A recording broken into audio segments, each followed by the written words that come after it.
What went wrong for Jo Palacios at the Tampa Pro? If you like this video, please give it a thumbs up and subscribe. Okay, leading it to the Tampa Pro, a lot of us were expecting to see a battle between Nick Walker and Jo Palacios. There were a lot of similarities. We've been referring to Jo as a more aesthetic Nick Walker. Well, when they stepped on stage, I would say Nick Walker was more aesthetic than Jo Palacios, if you can call either one of them aesthetic. Jo Palacios placed third behind the winner, Nick Walker, James Hollingshead. It was a tough one for him. He could have placed fourth. Charles Griffin, who did place fourth, beat Jo in prejudging. Jo came back to beat Charles in finals. I guess the judges felt what Jo came back with in the finals was enough to overtake what Charles had over him at prejudging. Things didn't go all that well for Jo, at least not as well as expected. If you look back to last year, I don't remember whether it was Texas or Tampa, when it came in second behind Jordan Hutchinson, and arguably he could have gotten a win. He brought a terrific package. It was much improved over his previous year, which was his rookie year. He brought in size, conditioning, and he got people's attention. And leading up to the show now, with all the talk that he was giving on all this podcast, was really stirring up a lot of interest. But considering the fact that we didn't see anything of him in updates leading up to it, would make you speculate. Okay, Jo definitely didn't deliver what we expected.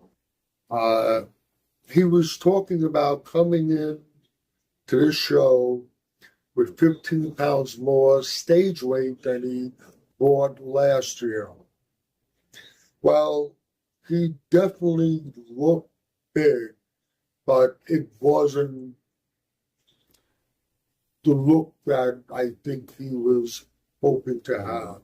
First off, from the front, as big as he was, his legs just looked down. His biggest problem was on top of his legs from the front looking down like the way they did. Ironically, was a thing people were getting on Nick about.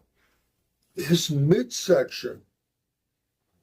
His waist was definitely noticeably wider. I don't think that 15 pounds extra stage weight really did him much good. If he would come in 5 to 7 pounds more solid muscle, that would have been a lot. If it was solid and it was lean muscle, that would have been a lot on his frame. I think 15 pounds in 1 year, it was way too much, and we saw the result of it when he stepped on stage in Tampa. Now, I don't know if he plans on continuing. I think there's 2 or 3 more shows in the States, and there's a couple of shows overseas. I don't know whether he plans on continuing to compete and still try to get an Olympia qualification or just go back to the drawing board.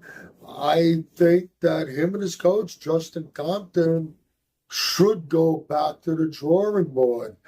I wasn't overly impressed with what I saw from him on the stage in Tampa. But I was impressed the previous year, like I said, whichever show it was, Tampa or Texas, when he came in second behind Jordan. Then I was impressed.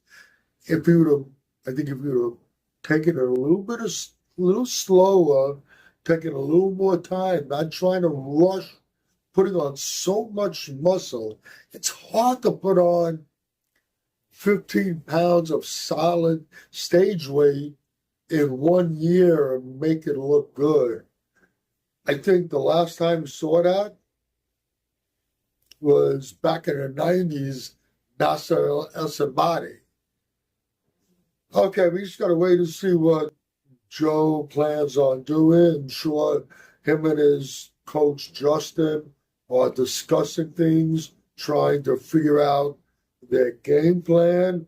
I still think that there is a ton of potential with him, but he just went about it the wrong way going into this show. Let's see what happens. You could agree or disagree with anything I've said in this video. Either way, let me know in the comment section. This is Michael Diamond. I'd like to thank you for watching Muscle Central.